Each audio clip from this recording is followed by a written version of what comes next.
সব সময় আমার কথাই ভাবো, নিজের কষ্টের কথা তো কখনো বলো না। এত ভালো কেন তুমি ভাইয়া?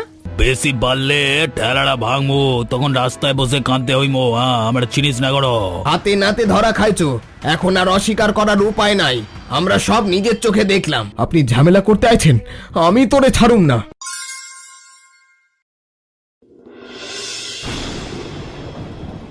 কি ভাই, এই বৃষ্টি তো বের হয়েছস? হ্যাঁ, ভালোই করেছ। বৃষ্টির দিনে মানুষ বাজারে যেতে পারি না, সেদিক থেকে তোমার বিক্রি একটু বেশি হলে হইতে পারে। না বের হইলে ভাত জুটবে কেমনে কাকা? পেট তো আর জল ঝড় বৃষ্টি দেখে না। আহারে, পোলাটা সকাল থেকে ভিজতাছে। পেটের দায় খালা, পেটের দায়। ক্ষুধার জ্বালা এমন জ্বালা, একে সহ্য করা যায় না। এর জন্য সবকিছু করতে হয়। ও ভাই, আধা কেজি মাংস দাও তো।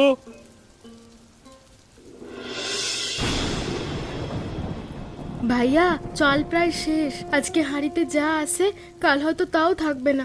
ভাবতেছি এভাবে আর কতদিন চলবো আমরা। চিন্তা করিস না জুই, আজ বাজারে বিক্রি ভালো হইলে আবার চাল কিনুম। আল্লাহ চাইলে সব ঠিক হইয়া যাইব। তুমি কিছু খাইছো ভাইয়া? সকাল থেকে তো শুধু কাজ করতেছো, খালি পেটে এত কষ্ট করলে শরীর খারাপ করব। আগে তুই খা, তোর পেট ভরা থাকলে আমার মন শান্ত থাকবে। আমি পরে কিছু একটা খাইয়া নিব। সব সময় আমার কথাই ভাবো, নিজের কষ্টের কথা তো কখনো বলো না। এত ভালো কেন তুমি ভাইয়া? তুই ছাড়া আমার আর কি আছে? তোর হাসিটাই আমার বাঁচার সাহস। যত কষ্টই হোক, তোরে কখনো একা ছাইরা যামু না। এই নাও একটু ডাইল আনছি, ভাবলাম তোরা হয়তো রান্না করতেছো, গরম গরম ভাতের সাথে খাইতে ভালো লাগবো। খালা, আপনি না থাকলে যে কি করতাম। আপনি সব সময় আমাদের নিজের মানুষের মতো দেখেন। আল্লাহ আপনারে অনেক ভালো রাখুক।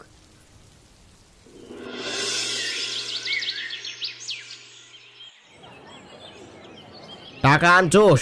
গত সপ্তাহের পাওনাটাও এখনো বাকি আছে। ব্যবসা তো আর ধার দিয়া চালানো যায় না।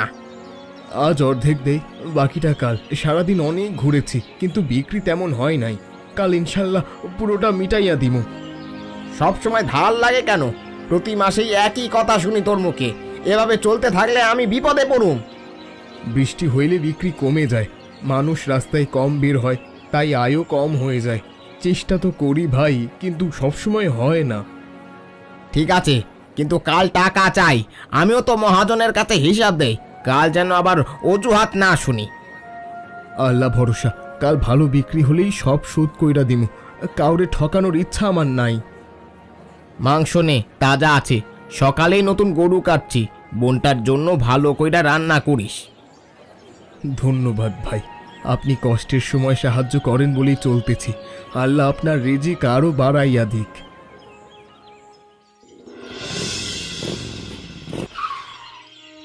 এ রাস্তা তোর বাপের? চোখে কিছু দেখিস না নাকি? মানুষ চলাফেরা করে, একটু দেখকে শুনে ঢালা চালা। দেখে চালাইতে পারেন না? হঠাৎ সামনে আসা দাঁড়াইছেন কেন? দোষ সবসময় গরিবের ঘাড়ে চাপাইলে হবে? ঠেলা হলো আবার এত কথা?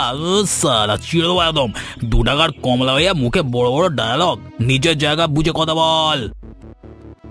আমরা গরিব, কিন্তু ছোট না। সম্মান নিয়েই বাঁচতে চাই, কারো ভয় কইরা মাথা নিচু করুম না। বেশি বাড়লে ঠেলাটা ভাঙবো, তখন রাস্তায় বসে কাঁদতে হইমো। আমরা চিনিস না করো।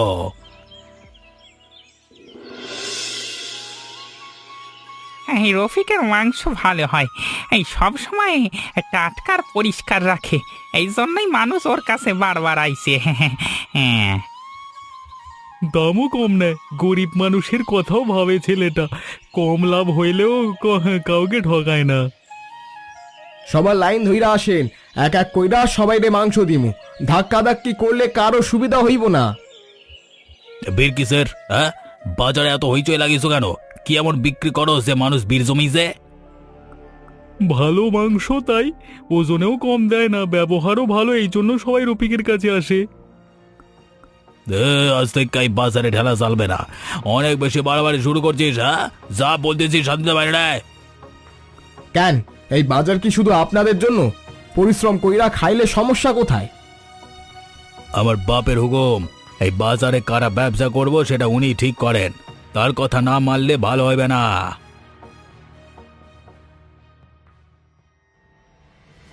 এটা কি করলেন?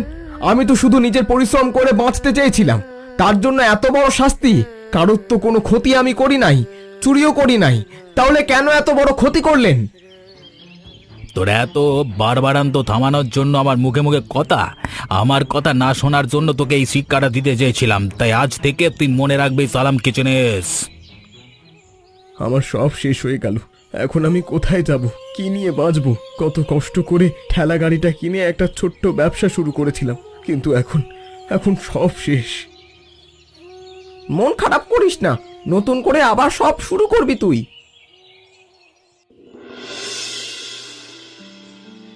ছেলেটা কি সত্যি সৎ?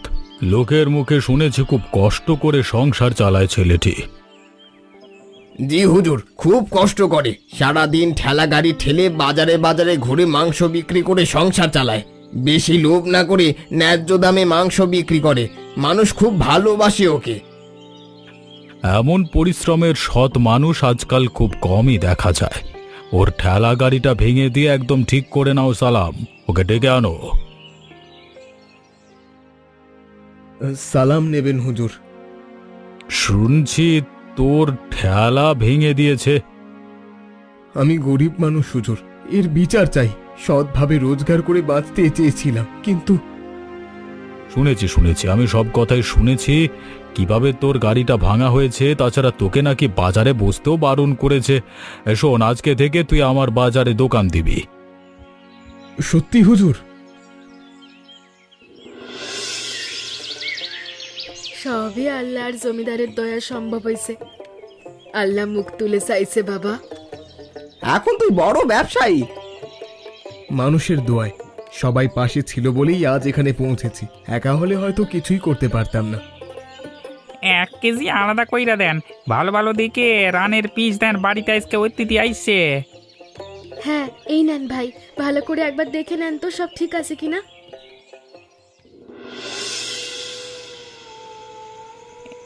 আজ টাকা নিয়েই যাবো। এতদিন যা সহ্য করেছি আর খালি হাতে ফিরবো না। এই রফিককে কিছুতেই আমি ভালোভাবে ব্যবসা করতে দেবো না। চুরি করতে এসেছিস? এত নিচে নেমেছে শেষ পর্যন্ত তো সাহস তো কম না। ভাগ্যিস আগে থেকে রফিক সন্দেহ করে আমাদের খবরটা দিয়েছিল, তাই তো তোকে আমরা হাতে নাতে ধরতে পারলুম।